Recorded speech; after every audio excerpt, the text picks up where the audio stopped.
Bonjour à tous et à tous, bienvenue sur la chaîne PhenoCatch et on se retrouve aujourd'hui pour la vidéo pronostic de WWE Backlash 2026, un show qui me hype beaucoup plus que WrestleMania et qui je pense peut être mieux que WrestleMania. Mais avant de commencer, il faut qu'on parle d'une petite news qui a eu, c'est malheureusement la liste des licenciés du côté de chez WWE qui continue. Alors parmi les nouveaux noms des licenciés, on retrouve JC Matteo, connu anciennement sous le nom de Jeff Cobbs. C'est dommage, c'était pas un mauvais catcheur, mais bon, c'était pas non plus exceptionnel. Je veux dire, parmi tous les Samoans, c'est sûr que si on le compare face à un Roman Reigns ou un Jacob Fatu, bon, ouais, c'est sûr que voilà, il a pas autant de classe, mais ça restait quand même un très bon catcheur. Je pense qu'il aurait pu faire un bon champion des États-Unis ou un bon champion par équipe. Donc c'est quand même dommage qu'ils aient rien fait avec lui, surtout que ça fait à peine un an qu'il était là, donc ouais, dommage pour lui, mais voilà. Par contre, Tanga Loa, lui, ça ne m'étonne pas qu'il ait été licencié, parce que c'est un très mauvais catcheur, qu'on le veuille ou non. Je veux dire, le seul truc qui était efficace, c'est pour être manager du côté de Solo Sikoa. Ce dernier, en plus, avait fait ses débuts à Backlash en France, donc il y a 2 ans. Puis ouais, déjà je le connaissais du côté de un peu de la NJPW quand il était dans le Bullet Club et surtout en équipe avec Tama Tonga. Mais oui, Tanga Loa, ça n'a jamais été un bon catcheur, hein, clairement pas. Hein. Je veux dire, vous tapez Tanga Loa sur YouTube, vous tombez principalement sur des vidéos botch. Je veux dire, même tenir une ceinture, il n'était pas capable de le faire correctement. Donc oui, personnellement, je suis pas étonné que WWE l'ait licencié. Le seul truc qui est dommage, c'est que du coup, vu qu'ils ont également licencié la Wyatt Six, et que du coup là ils sont en train de licencier des membres de MFT, je vois pas à quoi ça a servi du coup de prolonger la rivalité Wyatt Six MFT qui a duré pendant des mois et des mois. Bon, j'en avais fait une vidéo dessus, mais bon, c'était une rivalité sur laquelle WWE avait tiré en long et en large. Puis au final, ouais, tout ça juste pour que les mecs soient licenciés 2 semaines après le dernier match. Bon. Mais il y a également eu le New Day, plus précisément Kofi Kingston et Xavier Woods. Alors pour le coup, ils n'ont pas vraiment été licenciés, c'est plutôt eux qui ont voulu quitter la WWE. C'est ultra dommage parce que c'est 2 super catcheurs. Le New Day, c'est quand même une équipe assez mythique du côté de WWE. Alors ces dernières années, j'étais plus trop fan du New Day. Déjà quand ils étaient face, à la fin ils servaient plus à grand chose. On a tenté un heel turn et au final... je trouve, sous le coup, le heel turn était assez stylé face à Biggie, mais au final, ça a mené à rien. Le New Day en heel, j'aimais encore moins.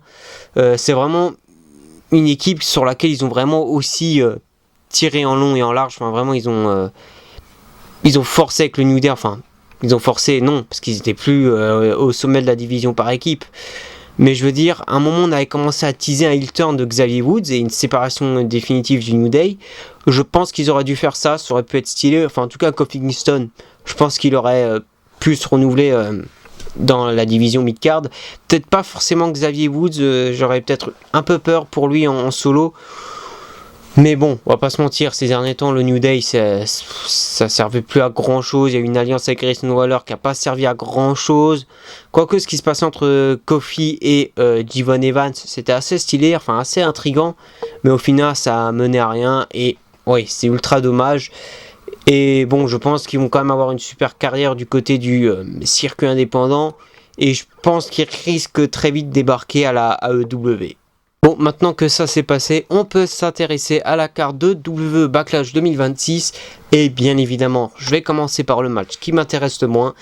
The Miz et Kit Wilson qui vont affronter Danhausen et un partenaire mystère. Et j'ai aucune idée de qui peut être ce partenaire mystère. Vraiment, j'ai beau chercher, je vois pas qui ça peut être. Peut-être un talent de NXT, peut-être, ça peut être intéressant, mais je vois pas qui. La rivalité d'Danhausen Miz est assez intéressante, c'est assez marrant du côté de SmackDown. C'est le seul truc intéressant d'ailleurs du côté de SmackDown.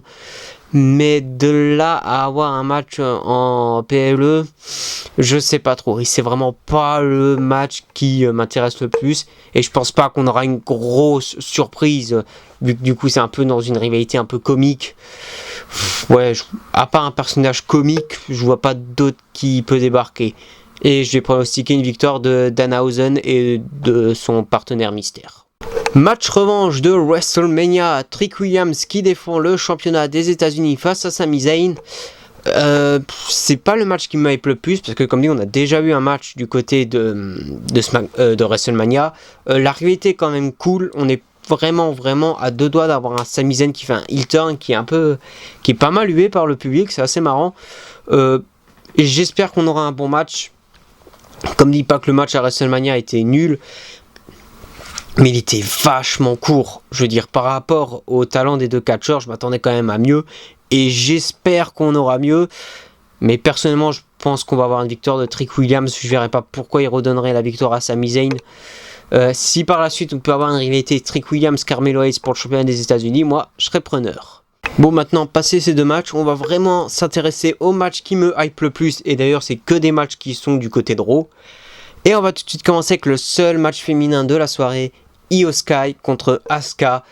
Je pense que ça va être la fin de leur rivalité, mais c'est vraiment une rivalité excellente qui dure oui certes depuis pas mal de mois, mais vraiment j'ai hâte de voir ce match. C'est vraiment deux superbes catcheuses et j'ai vu qu'il y a une potentielle rumeur qui parlerait d'un retour de Kairi Sane du côté de Backlash pour intervenir dans le match. Je pense pas. Je veux dire, vous me direz que l'année dernière WWE a bien fait revenir R-Truth, mais j'ai envie de dire ils ont pas fait revenir Kairon Cross et Scarlett alors qu'ils étaient tout autant hype que R-Truth au moment où ils sont partis. Donc je sais pas si WWE va réembaucher Kairi Sane, surtout que malgré que Kairi Sane était un élément central de la rivalité Asuka Io Sky, ils vont faire quoi après? Parce que si elle fait son tour, je pense que ce serait pour attaquer Asuka, ça c'est clair et net. Mais après, ça va lancer une rivalité Asuka et Kairi Sane. Et après, ils vont faire quoi de Kairi Sane? Voilà, c'est juste ça, parce qu'après, si Kairi Sane, lui, va revenir, ils vont pas faire quelque chose d'intéressant. Je veux dire, R-Truth, ils ont fait quelque chose d'intéressant, mais ça durait quoi, 2-3 semaines, quand il est revenu en Ron Killings. Puis au final, il s'est fait rebattre par John Cena, et après, c'est devenu un personnage comique. Bon, maintenant, il est championnat par équipe avec Damien Priest. Mais bon, ouais, je pense pas qu'on verra une apparition de Kairi Sane. Cependant, le match, je pense qu'il va être incroyable. C'est vraiment deux super catcheuses. La rivalité est excellente. Je pense pas que ça va continuer après Backlash. Je pense que ça va être vraiment le pinacle, enfin la finalité de leur rivalité. Et je pense qu'on va avoir une victoire de Io Sky parce que ça fait un moment que Io Sky fait plus grand chose dans le roster féminin de Raw. Si cette victoire, ça pourrait l'amener vers le championnat de Liv Morgan. Même Asuka, si ça peut aussi la lancer vers le championnat de Liv Morgan, je serais preneur. Mais je pronostique une victoire de Io Sky.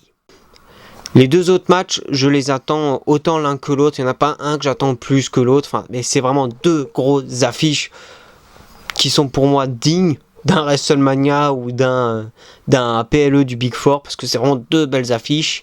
Mais on va commencer tout de suite avec Bron Breakker contre Seth Rollins. Et d'ailleurs, ça a été annoncé que ce sera l'opener de la soirée. Déjà parce que c'est Seth Rollins et Bron Breakker, donc déjà ça peut donner qu'un bon match. Et surtout leur rivalité est incroyable. Seth Rollins, l'ancien leader de The Vision, Bron Breakker qui était dans The Vision et qui s'est retourné contre lui pour prendre le contrôle du clan.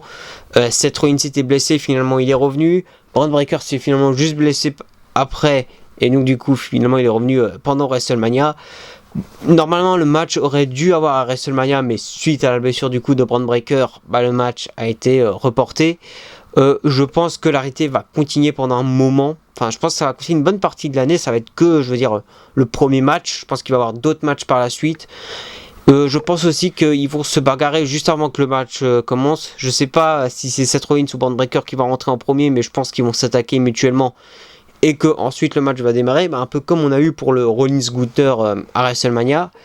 Et je vais prendre aussi une victoire de Bron Breakker. Parce que je pense pas que Seth Rollins a besoin d'une victoire. Je pense qu'il va gagner d'autres matchs face à Bron Breakker par la suite. Mais je pense que Bron Breakker a beaucoup plus besoin de cette victoire. Je veux dire, Seth Rollins, c'est une superstar établie du côté du roster principal. Je ne verrai pas battre Bron Breakker. Je pense que Bron Breakker a beaucoup besoin de cette victoire pour être crédible face à Seth Rollins. Mais donc du coup, oui, je pense pas que la réalité va s'arrêter à ce match et j'ai hâte de voir ce que ça va donner. Et ensuite, ce qui sera sûrement le main event de la soirée, Roman Reigns qui défend le championnat poids lourd contre Jacob Fatu. Déjà juste ça, Roman Reigns, Jacob Fatu, c'est une affiche digne d'un énorme PLE. Il ne s'était jamais affronté en 1 contre 1, il s'est plusieurs fois affronté en équipe, notamment dans le Wargames au Survivor Series 2024, mais jamais en 1 contre 1, on avait toujours espéré ce match. En plus maintenant c'est pour un championnat mondial, donc ça peut donner que un bon match. Cependant, clairement Roman Reigns va gagner, parce que il a littéralement gagné le titre il y a littéralement 3 semaines à WrestleMania, donc je verrais pas pourquoi il le perdrait maintenant face à Jacob, surtout qu'on a commencé à teaser potentiellement une rivalité Roman Reigns Obafemi, ce qui du coup est très con en fait du coup de mettre tout de suite Jacob Fatu face à Roman Reigns. Mais en tout cas ça va être un très bon match, enfin, en tout cas j'espère, parce que c'est vraiment 2 super catcheurs. La rivalité est incroyable avec les Usos, Roman Reigns et les Usos qui sont en train de reformer la Bloodline, ça peut être intéressant. Les Usos qui sont pas loin de faire un heel turn, Jacob Fatu qui est booké comme un monstre de puissance. En plus ce qui est pas mal c'est qu'on a commencé à mêler Solo Sikoa et le reste des MFT, enfin ce qui reste des MFT à la rivalité, donc ça peut être vraiment excellent. Je pense qu'on va avoir des interventions des Usos ou peut-être des membres de MFT.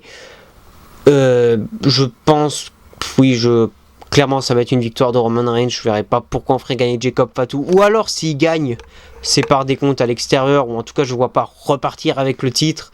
Mais en tout cas j'ai hâte de voir ce match. Et j'ai aussi hâte de voir où ça va mener. Un peu comme le Rollins Braun Breaker. Et du coup c'est tout pour cette vidéo pronostic de Backlash. La vidéo du coup résultat arrivera la semaine prochaine. Du coup c'est un peu Hello qui me hype, du coup si vous avez bien suivi. La carte est pas mal, surtout pour un show comme Backlash, quoique ça fait quand même 2-3 ans qu'on a des belles cartes pour Backlash, alors que c'est censé être un PLE normal, enfin celui-là qui juste après WrestleMania. Mais bon, il y a souvent de belles affiches ces derniers temps à Backlash. Si cette vidéo vous a plu, abonnez-vous, likez, commentez, partagez et tout le blabla. Vous connaissez la chanson. Ciao.